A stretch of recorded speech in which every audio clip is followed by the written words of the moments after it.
Vamos falar de um livro bem polêmico, muito legal para quem gosta da literatura sobrenatural, de terror, né? É o livro do William Rothenberg, que inspirou o filme Coração Satânico, né? Fallen Angel, acho que é o nome do livro.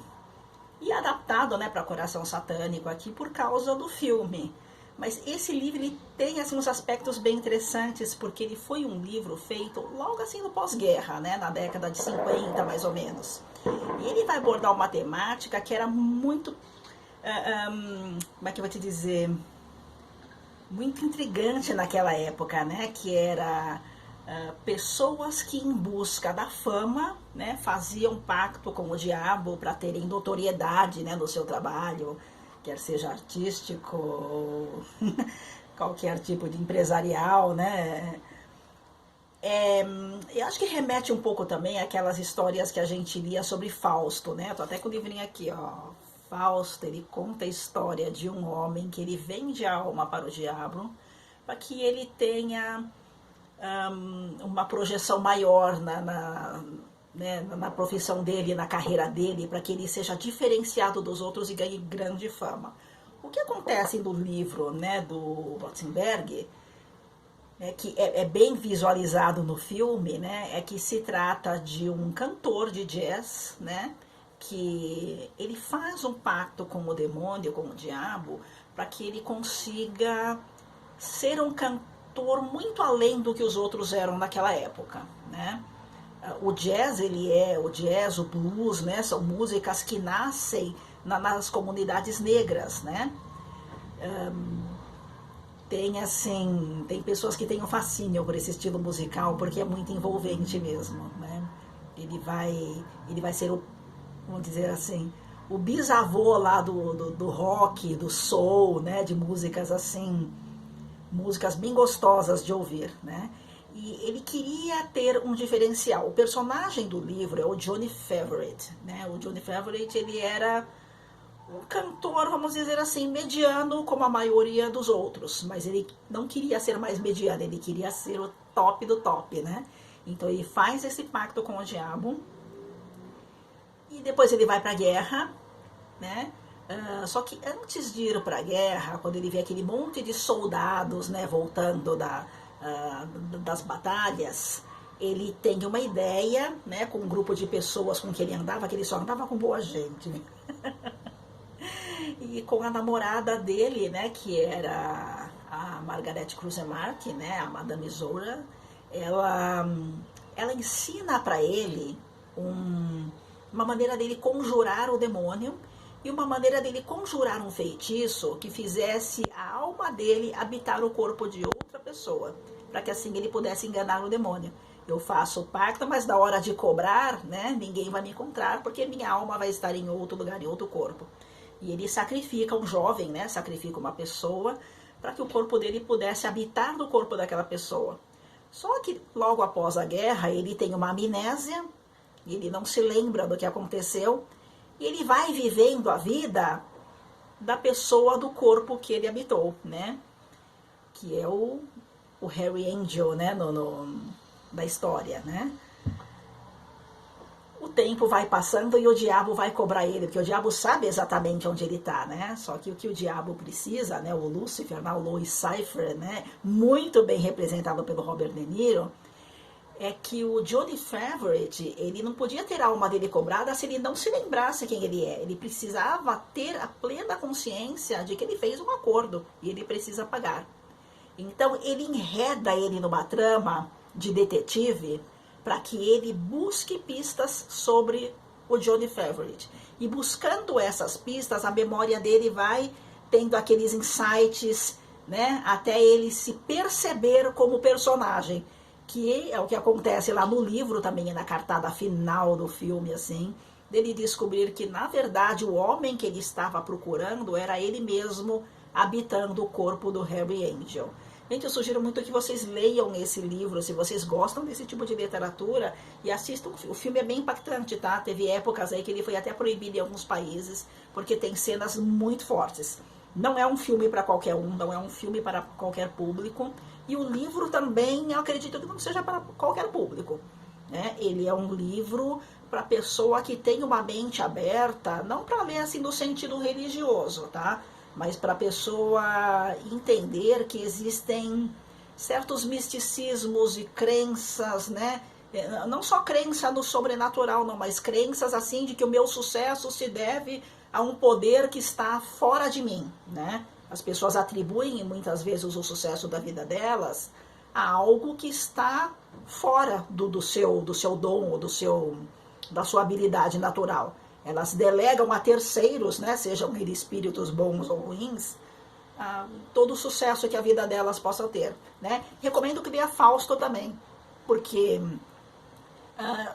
toda essa literatura que fala de pessoas que vendem a alma em troca de alguma coisa, ela vai remeter a Fausto, né?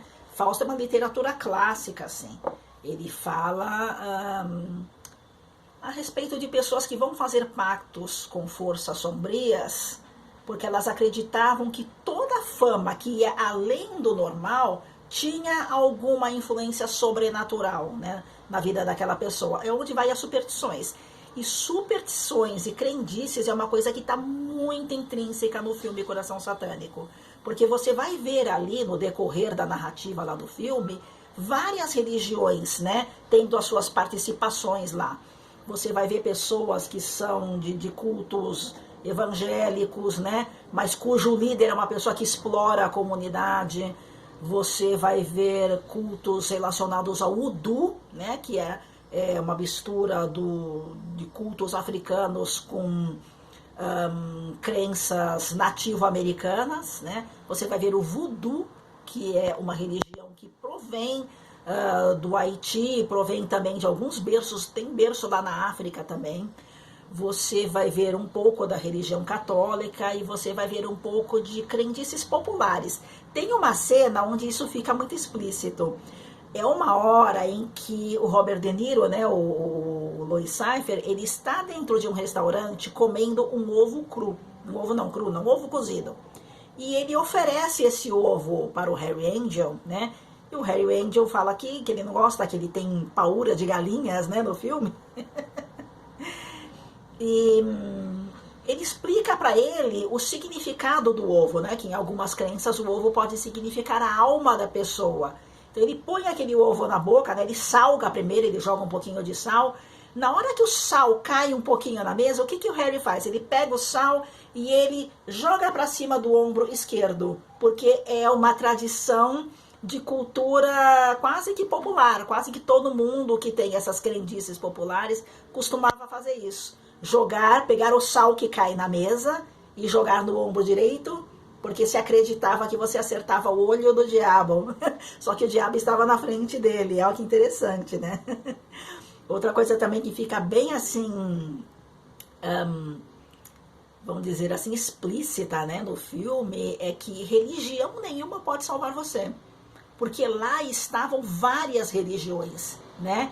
E ele meio que permeia por todas, ele está em todas, porque ele está investigando as raízes, né, da vida do Johnny Favreau, e ele acaba esbarrando por várias crenças e religiões, né? E as religiões não são capazes de determinar o caráter de uma pessoa, né? E você vê também a figura das mulheres, né, que são protagonistas, né, que é a Epiphany e a Margaret, né, que é a taróloga lá.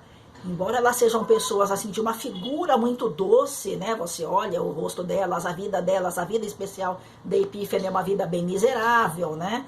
A vida da Margaret já é uma vida mais confortável, porque existia lá naquela época uma certa segregação, né? De brancos e negros no sul dos Estados Unidos. Então você nota isso daí, nota o jeito como cada uma leva a vida está associado com o caráter social delas, né?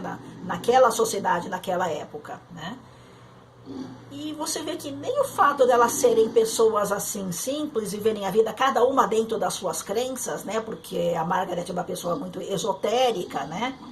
E a Epiphany, ela era de uma religião assim, Udu, né? Daquele culto que misturava o voodoo com superstições nativo-americanas, mas ambas tinham assim uma ligação muito profunda com a manipulação da magia para poder chegar aonde elas queriam.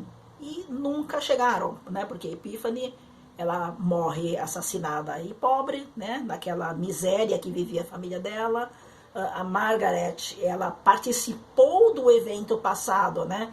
Para ajudar o Johnny Favorite a enganar o Lúcifer, né? Enganar o diabo. E ela também tem uma vida, um final terrível. Ela vive uma vida triste, mas ela tem um final terrível. E tem o pai da Margaret, né, que é o Crusemar, que você percebe que ele é um homem que lá no fundo, acho que foi ele que instigou a filha desde a infância a lidar com o sobrenatural. Porque ele também tinha aquela crença bem baseada na questão do Fausto, de que por uma pessoa ser rica e poderosa, ela tinha que ter o apoio dessas forças sobrenaturais sombrias. Né? Ele falava, o diabo protege os poderosos, não os humildes, o diabo protege os poderosos. E era essa crença que ele tinha. Né? E o Harry Angel, ele se dá conta de que ele está assim, vamos dizer, prestes a sucumbir para o inferno. E quando a memória dele vem à tona, né, por causa da música, por causa do Johnny Favorite fazendo ele lembrar, né, que todos os assassinatos que vão ocorrendo, tudo aquilo que vai acontecendo durante a investigação dele, é a atitude dele que está guardada aqui na mente e ele de alguma maneira bloqueia, né? E esse desbloqueio vem no final. E quando vem, ele toma consciência, né? Eu tenho uma dívida com o diabo e eu tenho que pagar, né? Quando os policiais prendem ele, né, ou vão inquirir ele pela morte, né, da Epiphany, né, e falam para ele, você vai pagar por isso, né, porque todos os indícios dos crimes, né, o diabo vai dando um jeito de fazer com que as coisas mostrem o envolvimento dele naquilo. Sabe aquela frase que ela é bem portuguesa, né? O diabo ajuda a fazer, mas não ajuda a esconder. É mais ou menos essa lógica do filme, né? Ele vai ajudando ele a ter sucesso, mas lá no final ele vai mostrar para ele que não é só uma questão assim de superstição, mas é a questão de que a lei da terra, né, as leis dos homens aqui vão punir ele também, além das leis espirituais, né? As quais ele estava assim tão intimamente arraigado lá, né? E ele sabe, né, no final do filme, que ele fala, eu vou me queimar por isso, e eu vou me queimar no inferno, né? É um filme bem interessante, gente, e o livro também é muito bom, né? O livro é bem fidedigno ao filme e vice-versa, né? Não existe muita antagonia, muita contrariedade, né, na narrativa. Ele segue aquela historinha certinho. Claro que o filme tem imagens muito impactantes mesmo. Sugiro que não assista com crianças na sala. Mas fica aí uma recomendação para você que gosta de filme de terror, de literatura de suspense e terror, né? Daquela literatura mais sombria, né? Mais de arrepiar assim os braços. Assiste aí.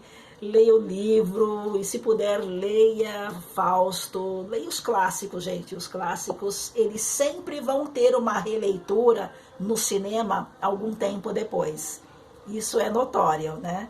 E trazem sempre algum tipo de abertura de mente da gente ver que a vida não circula em cima de um único padrão, né? Mas existem várias crenças, religiões, várias sociedades, várias condições sociais que levam as pessoas, né, a fazerem os seus acordos espirituais, né, e os seus acordos com os homens também. Gente, boa leitura e fica aí essa minha super dica para vocês.